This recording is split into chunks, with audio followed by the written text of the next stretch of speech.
வணக்கம் மக்களே, இந்த வீடியோவில் நம்ம என்ன செய்தி பார்க்க போகிறோம்னா, காருக்குள் வைத்து அடி உதை, கர்ப்பிணி கூட பார்க்கல, கதறி போன நடிகை, இணையதளத்தில் வெளியாகும் செய்தி. வாங்க என்ன தகவல், என்ன செய்தின்னு இந்த வீடியோவில் விரிவாக பார்க்கலாம். அதுக்கு முன்னாடி முதன்முறையாக நம்ம சேனலில் ஃபஸ்ட் டைம் பார்க்குறீங்கன்னா சப்ஸ்கிரைப் பண்ணாதவங்கெல்லாம் சப்ஸ்கிரைப் பண்ணிக்கோங்க. பெல் பட்டன் சிம்பிள் அமைக்கி நம்ம சேனலோட நோட்டிஃபிகேஷனை எனபிள் பண்ணிக்கோங்க.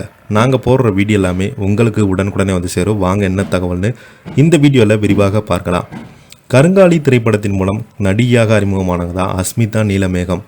மாடலிங் துறையில் மிகவும் பிரபலமான ஒரு மாடலாக இருந்து தென்னிந்தியாவின் முன்னணி வெட்டிங் பிரைடேஸ் ஆர்டிஸ்டாக வளர்ந்துருக்கிறாங்க.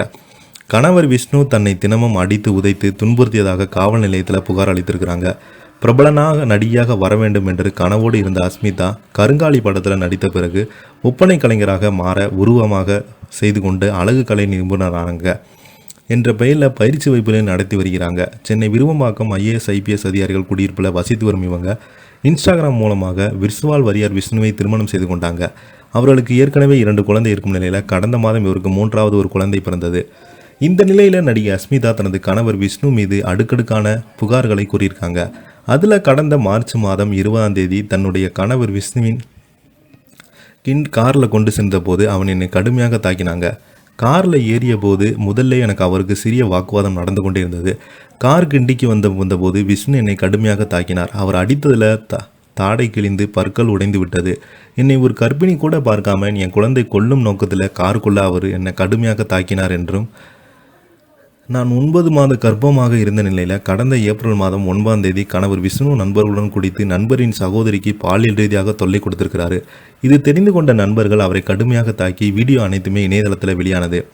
இது குறித்து எனக்கு தகவல் வந்ததுமே அந்த இடத்திற்கு சென்று அவரின் கைபேசியை வாங்கி பார்த்தேன். அதில் அவங்க பல பெண்களில் தொடர்பு வைத்திருப்பது, அந்த பெண்கள் அவங்க தவறான ஒருவேளை இருந்தது வீடியோ எடுத்து பதிவு செய்தது வைத்திருந்தது. இதை பார்த்து நான் மிகுந்த மன உளைச்சலில் ஆளானேன். இதைத் தொடர்ந்து கடந்த மாதம் கணவர் மற்றும் மாமியாவை கடன் மோசடி வழக்கில் கர்நாடக போலீசார் விசாரணைக்கு அழைத்து சென்றார். அந்த நேரத்தில் எனக்கு விஷ்ணு ஃபோன் செய்து 37 லட்சம் ரூபாய் கொடுத்ததால் தான் என்னை வெளியே விடுவதாக போலீசார் கூறி என்னிடம் மனமுடைந்து பேசினாங்க. இதைத் தொடர்ந்து நான் என் அம்மாவின் வங்கிகள் என்னுடைய வங்கியில் அவசரமாக கடன் பெற்று விஷ்ணுவுக்கு பணத்தை அனுப்பி வைத்திருக்காங்க.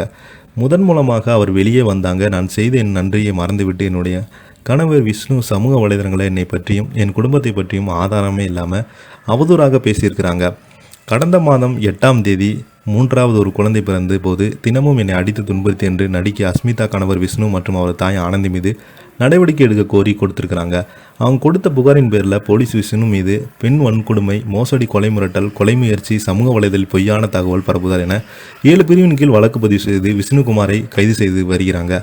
இதை பற்றி நீங்கள் என்ன கீழே உள்ள கமெண்ட் பாக்ஸில் மறக்காமல் பதிவிடுங்க. நன்றி, வணக்கம்.